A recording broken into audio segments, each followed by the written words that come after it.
welcome to Echo This. Today's topic is Speak Your Truth, Strategies for Healthier Connection.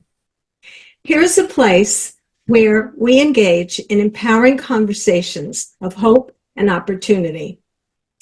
I'm going to introduce our panel who are going to take us on an interesting dialogue today.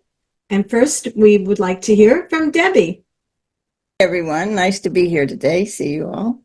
I'm Debi Wimberley, a certified cannabis coach, educator, and founder of the Effective Cannabis newsletter. And I educate about the quality of having your best quality of health and being in charge. Thank you, Debi. And I'm Lisa Jones, a speaker, consultant, and author that leverages the power of humor, gamification, and play as fuel to enhance collaboration, increase engagement, and maximize productivity. And I, your moderator today, am Amy Weishaus, and I'm a lifelong teacher and learner, and I believe very strongly in the platform that we all can create joy in simple ways to transform the whole world. And today, we're going to discuss our topic about speaking your truth and how we can make connections and realize a better world and with strategies for connection. So we're going to take you through some segments. The first is going to be Echo the Hope, then Echo the Opportunity. Then we're going to echo the enigma, and finally echo the transformation, which is our goal. I started thinking about this concept of truth going back to my childhood. And I was thinking it was always tell the truth, don't lie. You've got to tell the truth. And I know some of us were obsessed with that in our childhood. And I thought for a minute, I want you to throw it out to Lisa and Debi. Are there any icons or stories or instances in your childhood that you could relate to the concept of truth being held over our heads? Amy, I can take that one. My daughter and I just recently saw Disney on Ice. And your question reminds me of one of the characters, and that character is Mulan from Disney's animated film Mulan. And really, she symbolizes courage, authenticity, and resilience because her journey revolves around challenging societal norms. Because what she does is she courageously speaks her truth. She defies gender expectations to protect her family and to serve her country. So her character really inspires audiences to embrace their individuality. They stand up for what they believe in. And then, of course, what you're talking about, speaking your truth, even in the face of adversity, right? And her story teaches us a valuable lesson, and that is really staying true to oneself because it's powerful and it's a transformative act as well. Yes. Now, I have much older child, so my reference doesn't include that beautiful insight. But look at how sophisticated speaking your truth has become, even in the media for our children. And I Googled the books that exist and came up with some titles like Ruthie and the Not So Teeny Tiny Lie, Honest to Goodness Truth, Pig the Pug Fibber. And there was another one, The Lying King. So it looked like there's a lot of children's literature that deals with the subject of truth. I loved what you said, Lisa, about courage being one of the lessons or the values taught young about truth. And then also what happens there is the child should hopefully get a growth mindset that, all right, now that I fessed up to this behavior and I did something perhaps wrong, I'm going to modify my behavior. I'm going to transform and grow. And there's the growth mindset. So adults aren't that different. And then I started thinking about, well, then we get to the social benefits of lying and not telling the truth. Where are examples in our culture where a falsified resume leads to a top-notch public fame and celebrity on some media anchor or weatherman or something like that. So, and then bottom line is, I was taught early on, there's three sides, and it's her side, my side, and the truth. So where are we? So I thought if we look at where we're coming from and where we are today, as adults, it gets a little heavier and we say, speak your truth, know your truth. And it's not always as easy as a black and white lie or truth. So I thought I'd ask the panel first, and I'm very curious to hear this. I'd like to ask you, what really is your truth? What is your working definition in your life of the truth? What is it for you, Lisa? Well, I have a playbook on truth, Amy, and really it's the vibrant, for me, it's the vibrant and unapologetic alignment of words and actions that, if you think about it, the genuine expression of who I am, it's not this rigid fortress, but a playful dance where authenticity and integrity tango together. And really what happens is it creates a harmonious narrative in the grand story of life. So if you imagine truth as the ultimate power up in life's video game, it's not just your high score, it's the cheat code that unlocks your authentic pixelated self. And really in this playful realm, my truth is the character customization screen, because we all want that customization screen where you can choose courage as your main skill and sprinkle in humor as extra points. At least that's for me. I would sprinkle in humor for extra points. But I want to tell you, it's not a quest for perfection. It's this vibrant, playful journey through the levels of my own unique narrative. And for all of us, it's your own unique narrative. So that's really the beauty of it. Wow. Well, I certainly know that authenticity is where we often say, yes, to know what is my truth, I have to know who I am. And that's being my authentic self. That's a big piece of this whole puzzle. And what do you have to add to that? What's your definition, Debbie? We're actually going to mirror each other a lot here, I think, with what we think truth is, because my truth starts by living who I truly am. And one of the things that brings me to this is I grew up with a mom that was really fixated on, what are other people going to think? And, don't draw attention to yourself. And now when I reflect on that, that's really pretty comical, whatever you want to call it, because I was a fiery redhead. And so, and growing up, there was only, like, in my grade school growing up, there were only 3 redheads in the whole school from 1st grade to 9th grade. And so how do you not draw attention to yourself when you're a redhead? So it's kind of like comical that she was like, don't draw attention to it. And then I realized she was a redhead as well.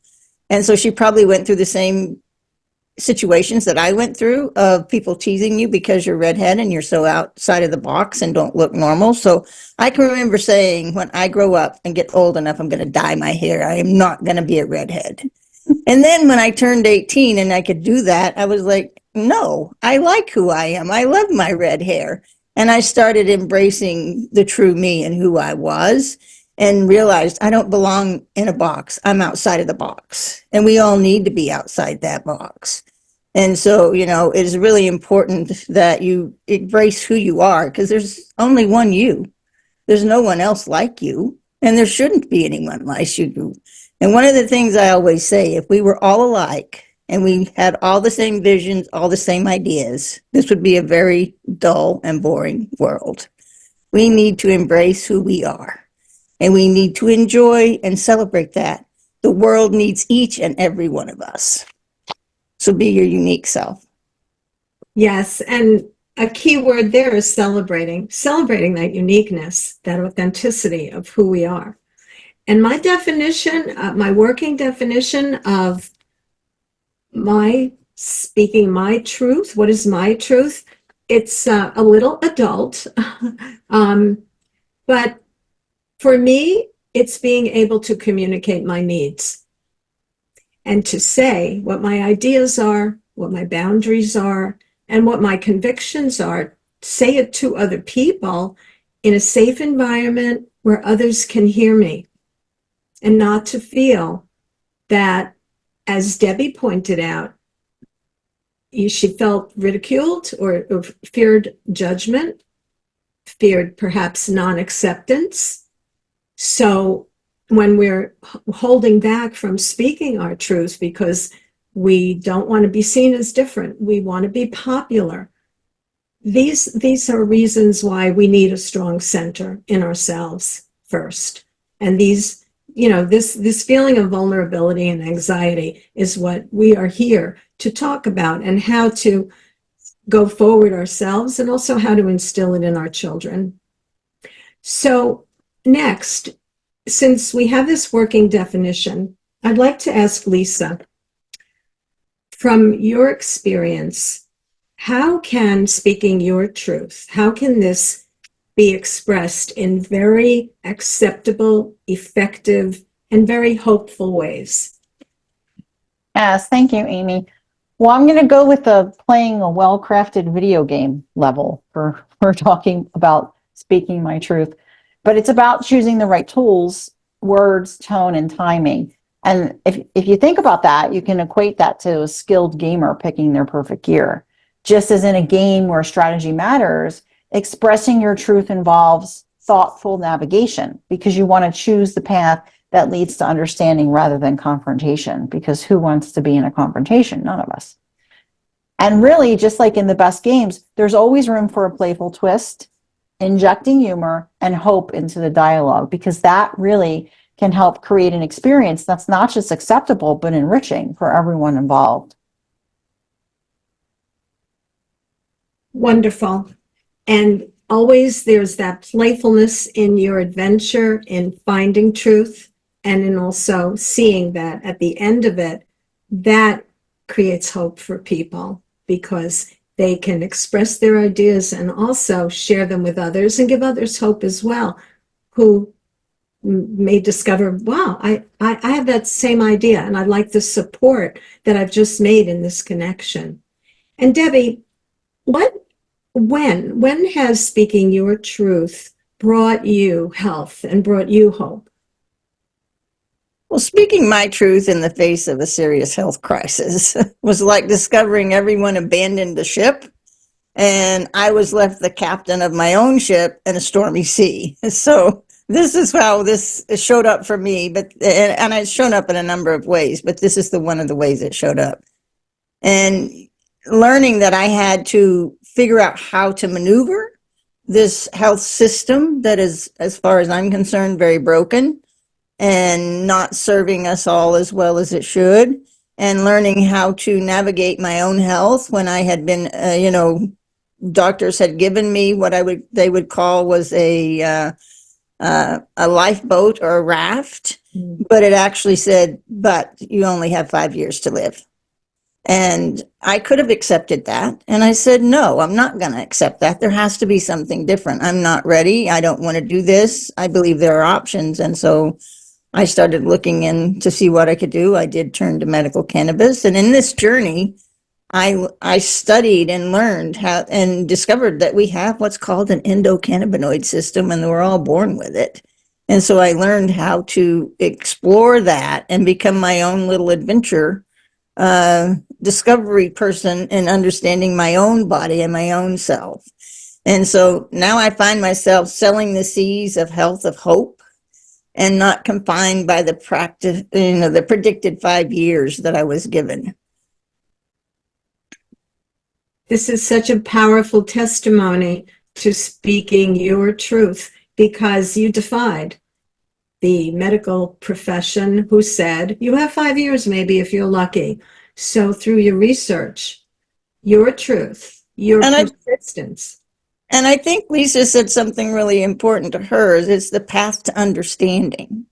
So, we tend to sometimes think we have to listen to what the expert, as we would say, is in this topic. And maybe they're not the expert. And I can tell you they're not when it comes to your health and your body, because no one knows it better than you do. But it's the path to you understanding yourself. This is again about speaking your truth, standing up for who you are, and realizing that you have a voice in all of this. Don't just set aside and say, okay, they say I have 5 years, I'm just going to go with that. Don't do that. Allow yourself to explore yourself and understand who you are, and you will be amazed at who you can become if you allow yourself to do that. And with your own compass, the beauty of what I'm hearing is that through your discovery of the endocannabinoid system, something most of us have never even heard of or been taught, your equation is truth equals life. It's that simple. Your truth led to your life. So I wonder now, we can see how much hope is inherent in this speaking our truth. And I thought of an incident that happened when I was a brand new teacher. And I spoke my truth. I was my authentic, scared little self. And I said at the time to one of the senior teachers who was just an amazing role model. And I went up to her and I said, gee, I don't know, could you take a look at this? I don't know if this lesson is going to fly. I'm not so sure. And she looked at it and she said, oh, can I have a copy of this? I'd like to use it in my class. This is very good. So I was empowered because of the way in which she received that it was a good lesson so much that she wanted to use it. So I spoke my truth. I risked being embarrassed or feeling embarrassed. And that's another reason why we sometimes withhold telling the truth, which we said earlier, fear of being judged, fear of being different and excluded. So that was a little episode where it came back to me that speaking my truth did help in my professional experience there. So moving on now, let's echo the opportunity in our truth speaking. And the question I want to pose to you is, how has speaking your truth opened the doors for you to personal or professional opportunities? Lisa, how about you? Yes, well, for me, speaking my truth has really been like a cheat code to unlocking hidden levels of personal and professional growth. I think about it like it's like discovering the Easter eggs in a video game. And if you think about authenticity, authenticity becomes the secret passage to unforeseen opportunities, which we all find beauty in unforeseen opportunities. But if I think about this in, for example, my career quest, I found myself in a mentorship relationship, and really that felt like being handed the controller to a game I never played before. So what I decided to do was I decided to bravely share my thoughts, even when they seemed like uncharted territory, to your earlier point, Amy. And what happened was, to my surprise, my mentor responded not with a game over screen, but with a virtual high five. And if I think about reflecting on my personal narrative, speaking my truth has forged genuine connections. It's sparked collaboration, and it's paved the way for new quests of growth. And the mentor-mentee dialogue became this dynamic co-op mode where we face challenges together, and our candid conversations were the power-ups that helped us defeat even the toughest bosses. We laughed at the quirky glitches, we celebrated the victories, and most importantly, we strategized for the next level. So what I want to say here is it's really not just about leveling up. It's about transforming challenges into exciting achievements on the grand adventure of life. Because through those twists and turns of any mentorship journey, you can realize that speaking your truth wasn't just about gaining experience points. It was about creating a storyline filled with humor, camaraderie, and of course, unexpected plot twists in the game of life. And then really, the authenticity isn't just a feature, it's the entire immersive experience, completing that mentorship side, the quests that add depth to the narrative. So it's just an amazing experience. I encourage everyone to have some type of mentorship in their life. It's interesting that I spoke about a teacher colleague who was the the teacher everyone respected and listened to when she opened her mouth, accepting. It was indeed the mentor-mentee relationship, but I kind of felt myself unexpectedly in the role of mentor. So there's where you mentioned unforeseen opportunities. So I grabbed onto that phrase because even in an arena, I had a friend, for example, who was really quite ill and needing to have surgery and was hiding his bowel problems for a long time at the workplace until the point where he couldn't anymore. He was too ill, and he finally went to his superior and said to his boss, in a very humble, embarrassed way, I have ulcerative colitis and I need surgery.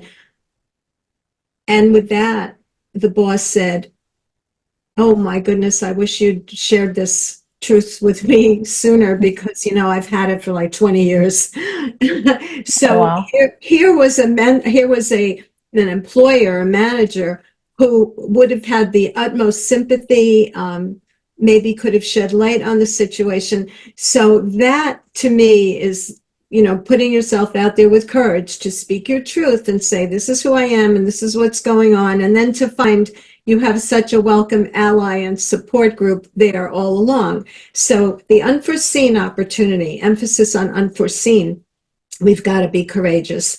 And Debbie, you're one of the most courageous people I know. So how did you relate to this question?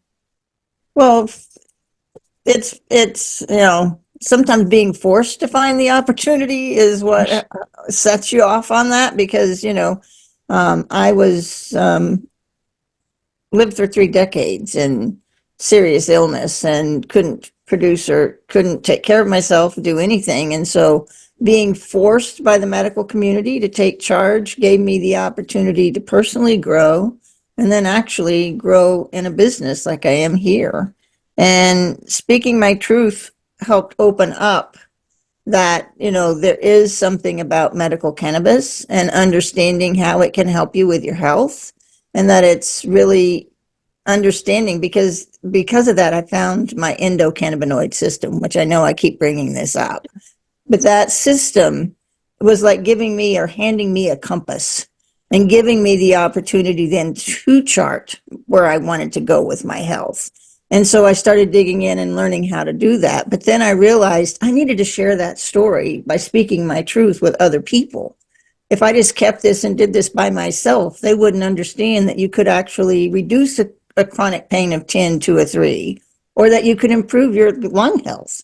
I just recently got my second CT scan back showing that all the nodules in my lungs are no longer there. They've been improved, and that's something doctors told me would not happen.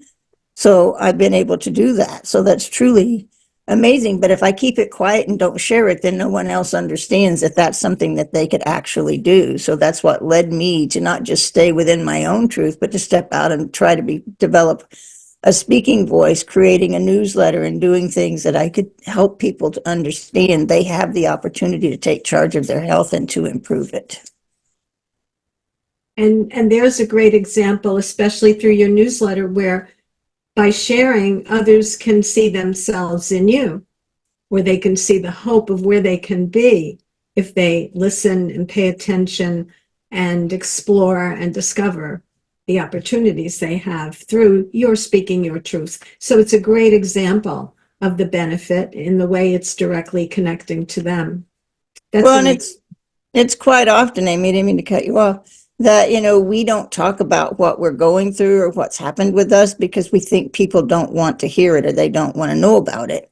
But they do. I think that there's a lot of people that would like to know that they could improve their health or change. There's a lot of people that would like to know that there's something they could do to create happiness, joy, that there's a way to use play to, engage in your life and be more productive and happy. So it's important that all of us learn that our voices are important and they need to be shared. That's so true and so powerful from what you just shared, Debbie, because when we take ownership for our authenticity and we discover who we are, each one of us has something extremely unique to bring to other people. We do. We definitely do. I remember starting a feature writing unit in my journalism class by asking, "Oh, I don't have anything to write. I don't know what to write. My life is boring." And I would say, "Okay," and I'd like everyone listening right now to think, make a list of 10 items that are stories only I can write. Stories only I can write.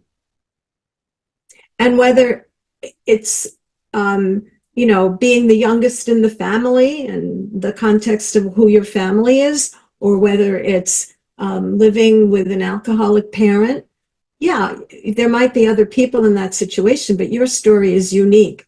And I imagine people will have a list of more than 10 stories only I can write. And when I shared mine with my students, they said, now we get it. Yeah, I have a lot to say.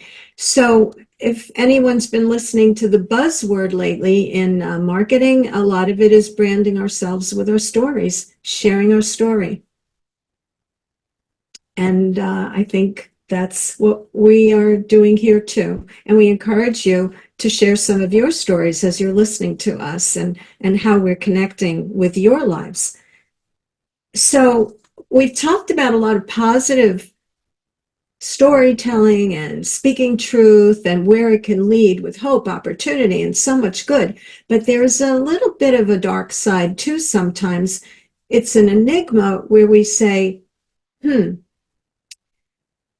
has there been any enigma or negativity or a lack of congruity or expectation in actually speaking our truth? And has that occurred for you, Lisa? Could you share that? Yes. Speaking of stories, Amy, I have one because recently I had a showdown with the rebellious garbanzo beans and the dry storage cabinet. And what happened was they staged a gravity rebellion and they decided to crash onto my foot. Ouch.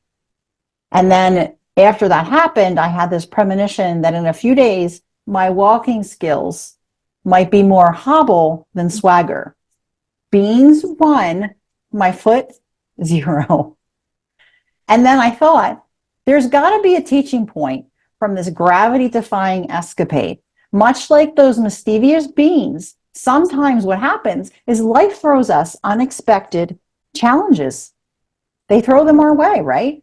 And the rebellious beans taught me that even inanimate objects can deliver profound lessons. It's true. And speaking your truth can be a bit like standing up to the gravity-defying garbanzo beans. There might be a stumble, but it's a declaration that you won't be pushed around. Even when beans win around, the resilient swagger remains undefeated. And in that experience, I discovered that speaking my truth, although sometimes mysterious, to your point, Amy, always uncovers hidden gems of understanding and connection in the grand adventure of life.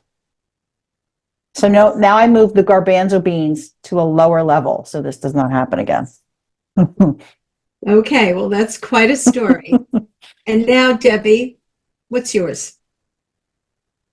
Well, since I work in the cannabis industry, there's a lot of untruths, and there are a lot of truths that we're unveiling now. But I think one of the most important untruth, or the one thing that's not shared with you, is that you are born with an endocannabinoid system, and it plays an important role in your health. Yeah.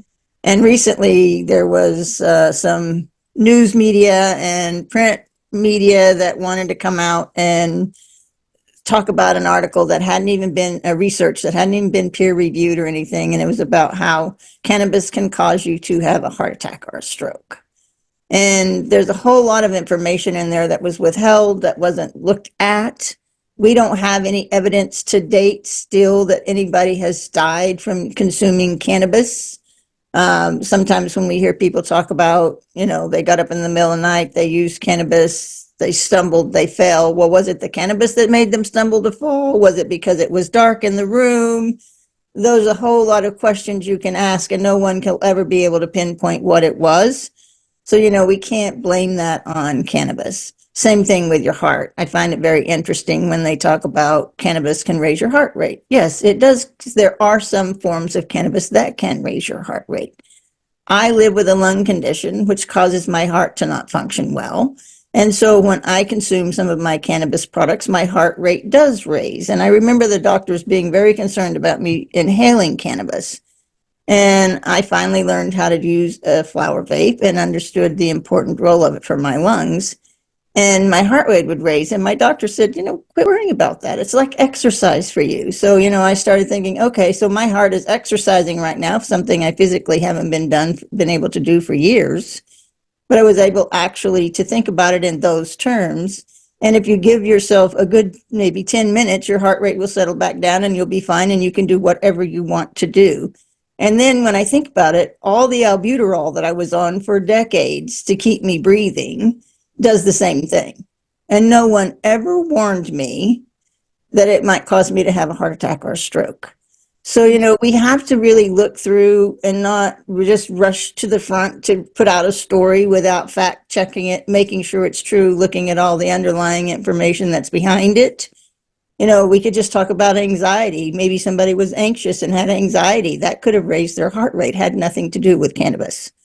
So, it's really important that we listen to the truth, which is very hard to find when we're talking about cannabis today. And that's one of the reasons I do all the work that I do. Wow, you raise an extremely critical issue here about taking our truth from our sources. It could be what somebody else said and swore by, or it could be this inaccurate report, a medical report no less, which, could be a matter of life and death. So I think we're all familiar with all the issues in our society today where people have very, very strong and very unforgiving views about what they feel and think and focus on that are so polarized from somebody else. And it could be a husband and a wife in the same home over their political views. And I've seen this occur, So what are our sources? This is a really very important question here. I think when I think about the enigmas, I think about, in speaking our truth, what's happening recently on college campuses.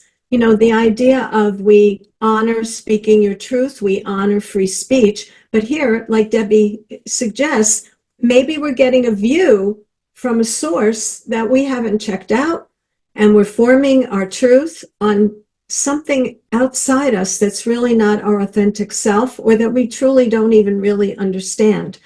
So we have a really critical situation here where the colleges and universities, which are supposed to be the seedbed for truth and for knowledge, what are they becoming? They're becoming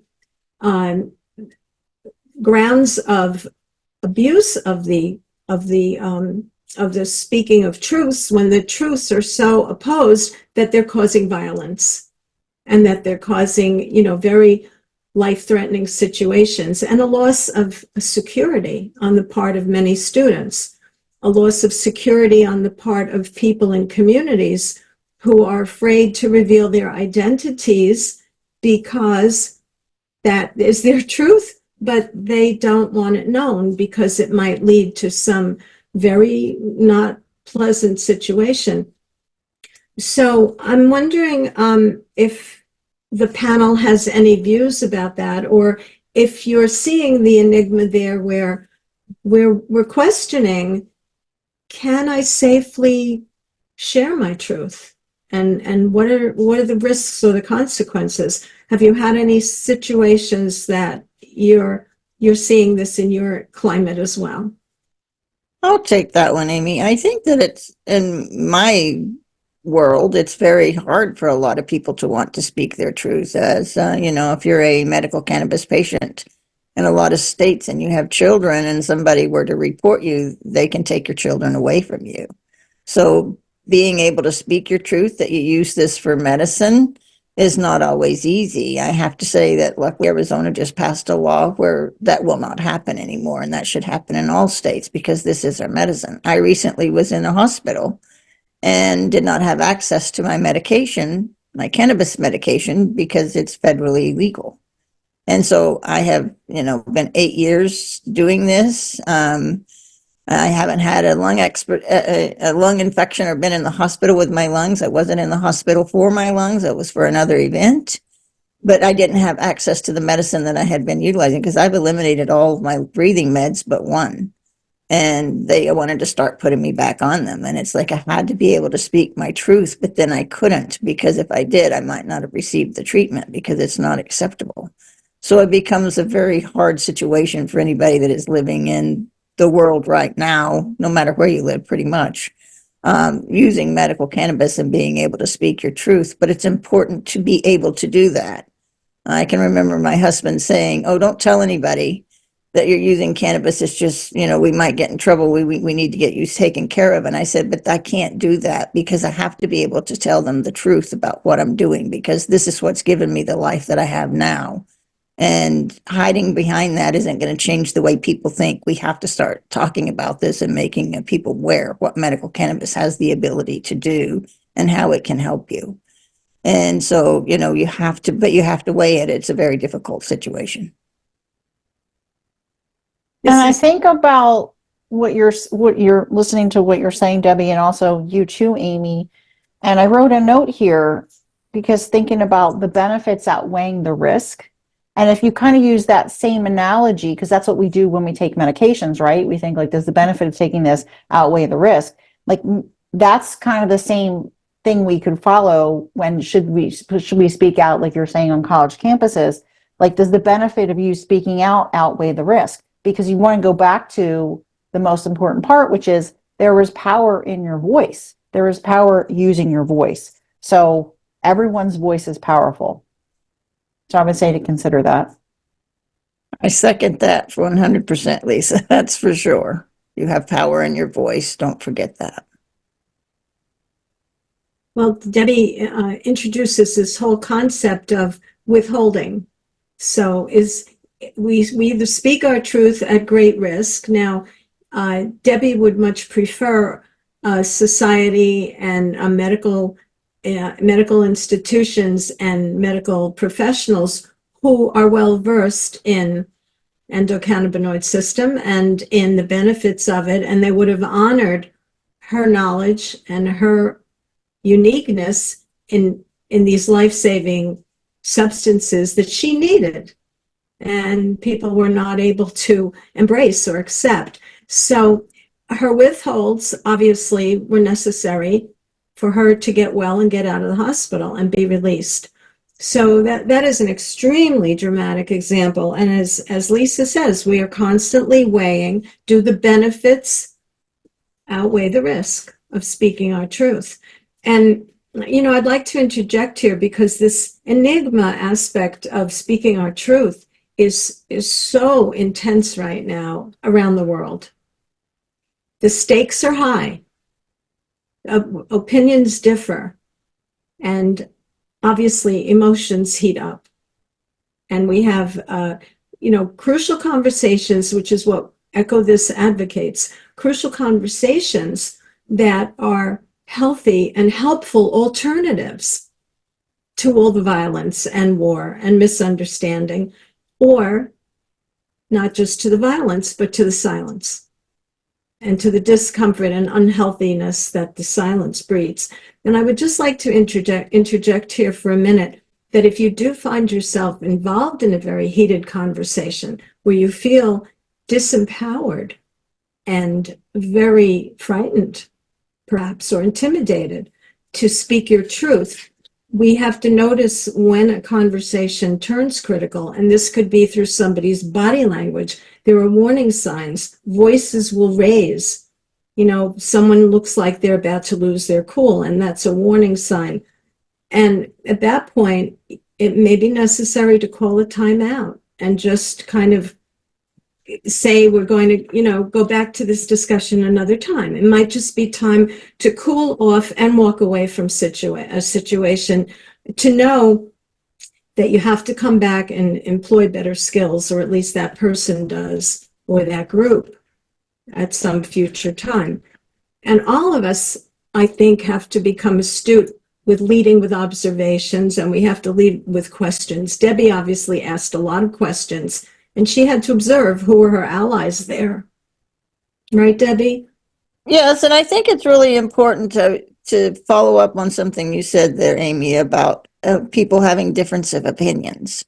There's nothing wrong with people having difference of opinions, but it's the ability to be able to discuss and talk about and show and give examples. And one of the things that, I try to do is that, I've written lots of stories about my health and what I do. So I can say, okay, I see we have a difference of opinion. Can you just please take this article and read it and try to understand? Because maybe there's something you haven't ever learned before, you didn't know about before about this topic.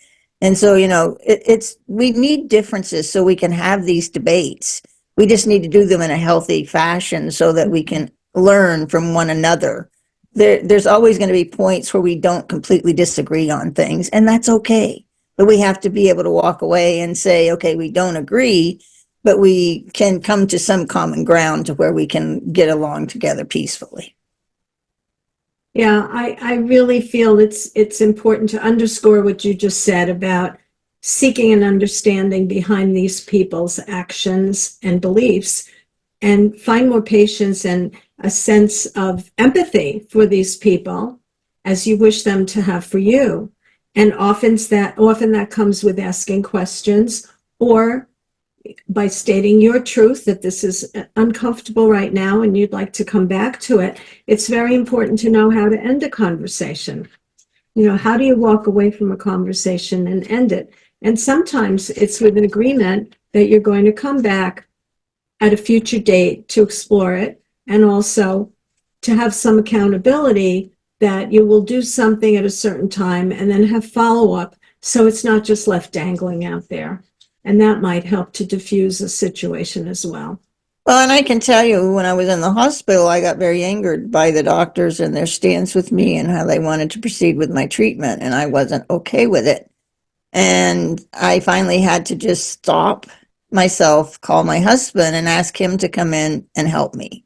So it's okay to stop the conversation, come back around to it, lean on someone that can help you, because when you're in a crisis like that and it's your health and you're fighting for your life and you're trying to get things done, maybe you do need to pull yourself back. And maybe you do need to allow someone else to come in and be an advocate for you. It's good to be your own health advocate, but sometimes you need someone else to come in and advocate, because when you're in serious pain and you've been under anesthesia and all these different things, maybe that's not the best time for you to be advocating for yourself. Maybe somebody else needs to come in. So don't always think you have to do it alone. That's right. That's right. That's such an important soundbite right now. Don't think you have to do it alone. You are not alone, and you don't know you're not alone until you have the courage to speak your truth, because someone in your listening wants to act on what you're saying, but thinks that he or she is alone and the only one in the room at that point. So, I'm just summarizing here to get to the truth. You have to ask questions. You have to listen. You have to rephrase things sometimes very delicately, and take turns in the conversation. Don't dominate it. And then kind of diagnose where you are. And to end the conversation, take some accountability. Be accountable for it. Don't just let it die there. There's a little acronym that I found. It's WWWF, and it stands for who does what, when, and when will you follow up on this? When will you follow up on this? And this holds people accountable. And in a sense, there's an agreed solution. It's a temporary solution, but it's a solution to continue the dialogue. And there's a conclusion that we're not going to let this stop here. Debbie, you use the A word there, anger. And it's good that you used it, because as smiley as we are here, we get angry. And we get angry about what we're committed to and what we believe to be right. And anger is flaring up in every corner of the globe. So we do have to recognize that anger, and we have to learn how to diffuse it and how to forward move us and how to use it properly. Oh, and that kind of brings us to getting to our wrap up.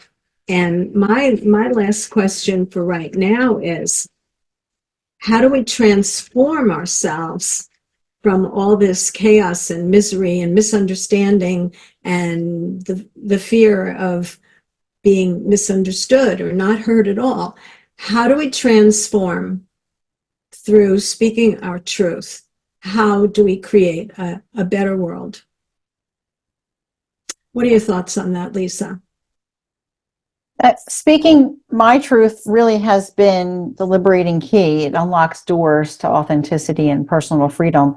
But it's not just about my individual journey, it's about the ripple effect, where the truth, like a catalyst, sets off a chain reaction, and it transforms not only my world, but the sharer world around me. So in the grand tapestry of life, if you will, living my truth is not just a personal quest, it's really a call to contribute to the beautiful transformation of the world that we all share. So that's why it's really important. Again, the power really is speaking up, speaking our truth, and using our voices. So true. We all know that quote. It's the truth will set you free. And what do we see right now? We see a lot of chaos and a lot of heartache and trauma and disillusionment, retrogression, history repeating itself, not for the better. So if the truth is going to set us free, we have to think about the positive, transformative part of that. And Debi, you add your wisdom and your experience to this conversation.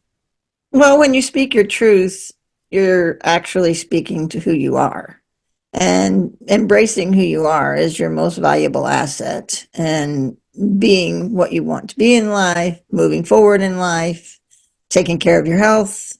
There's no one else like you. And you need to, I feel like everyone should embrace that. I'm not going to tell you have to, but I feel like everyone should embrace who they are. You were created to be the individual, and we're not supposed to be clones. So I think that speaking that truth and putting that into the world is how we transform and we learn to accept. When we can accept who we are, then we can accept who someone else is. I think that we try to spend too much time trying to be like somebody else, trying to follow their path. And you can't, because you aren't them, you're you. So, speaking my truth has given me the opportunity. I am immune compromised, and I sit in my home fearful of COVID because it's not my friend.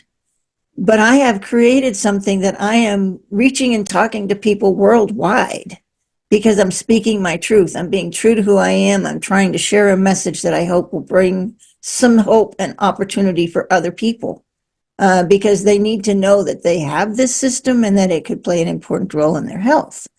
So, I'm reaching, I just have a call this week with somebody from Germany. And, who would have ever thought 8 years ago that I would be doing this? And that's because I gave myself the okay to be vocal and speak my truth. Like I said, I could have just gone away, been quiet, and not said anything to anyone. But this is important because this matters for generations to come. The quality of health in this country, in the United States, is not good. We're getting sicker year by year. Worldwide, the same thing is happening. We need to take charge of our health and be in charge of it and make a difference, because that's when you'll be living your true, authentic self. And taking charge is my takeaway from what you just said. It's all about taking charge of ourselves, having the courage to listen to and be open to other points of view. And interestingly enough, when I speak my truth today, it might be a slightly modified or different truth in a few months from now on certain subjects, because I will open myself up to that growth mindset, that our truth is not necessarily static, and that's what we're going to hold to, those principles forever, come whatever, to the death. because that's what's happening when people are holding on to those principles so vehemently and so exclusively that they're blinded to any other possible truth spoken aside from their own.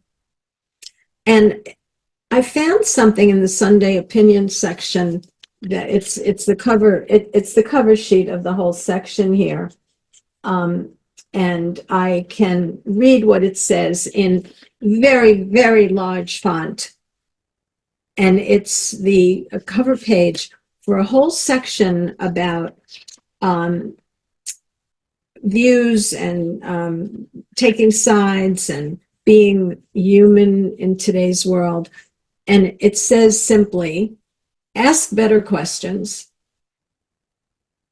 really listen, be vulnerable, make others feel known,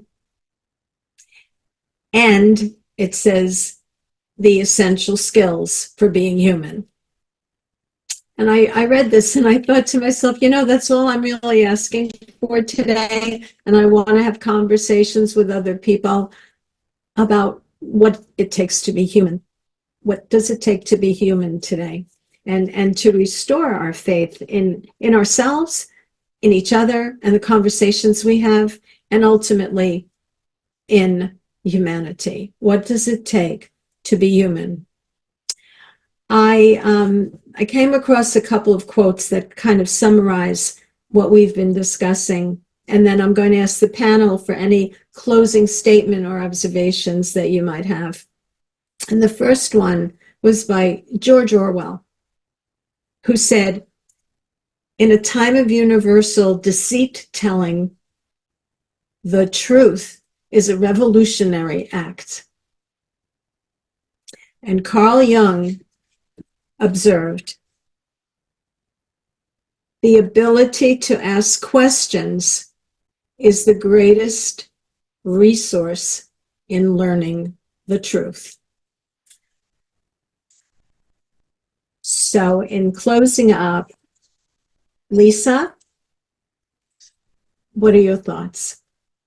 Well, one of the things that you said earlier really resonated with me, Amy, and that is the stories only you can write. Mm-hmm. And that is so powerful because that is so true in the fact that speaking your truth, because those stories that only we can write, you can't go on ChatGPT and get those same stories or some type of open AI, you can't go and get those type of things. They only come from you. So people are always afraid to, oh, well, I sound the same like somebody else. No, because we're all individuals. We all have our own voice. And that's why, again, it's so important to share your voice with the world and to tell your story. And then that's how you're speaking your truth, by getting your story out there, because those stories can only come from you. So I love that. And you started with one of your first words being authenticity and unique. And that is our story. So why do we feel self-conscious about sharing it? Because we could miss the opportunity of connecting with people in the room who have an amazing connection and reason for hooking up with us, to benefit us or to benefit them. And in some, to benefit the whole community. Yes. And Debbie? Well, the thing I want to follow up on this is I want to take us back to childhood. And I think of this quite often. And, when we're kids speak their truth. They don't have a filter. And I love that. I love when a kid just comes out with whatever. And I think at some point, because of the way we were raised, because of the way society is, the way school is, I don't really know where it comes from. I mean, for me, it was my mother always said, draw attention to yourself. But, I think that we need to go back and understand that, speaking your truth is important. We got to be respectful. We got to be kind. But think about when you were a kid and you could just be open and honest about whatever, if you can remember that time. Some kids can't remember that time because it's always been so hard. But I think that if we could allow ourselves to do, as Lisa says, play, I think that would be really good. And then the joy that we would find would be immense. and then we would actually live a healthier life. And I think that's what we're all striving for. And that's why we are all here sharing our voices to see if that can happen. Wonderful. And we started with childhood reflections, and Debbie brought us full circle back to childhood. And where are those innocent, wonderful, spontaneous days when truth seemed to come so easily? Well, thank you for joining us on Echo This. And we would love to hear from you and have feedback from you about our dialogue today, our conversation of hope and empowerment. You can reach us at echotogether@gmail.com, and that's echo, ECHO, the number 2, gether, GETHER, @gmail.com, or on Instagram at echo together, numeral 2, echo together. So please tune in next week, and remember, when you are speaking your truth, echo this. Echo, echo. Echo, echo, echo. Echo, echo. Echo, echo, echo. Echo, echo. Listen in for empowering conversations of hope and opportunity.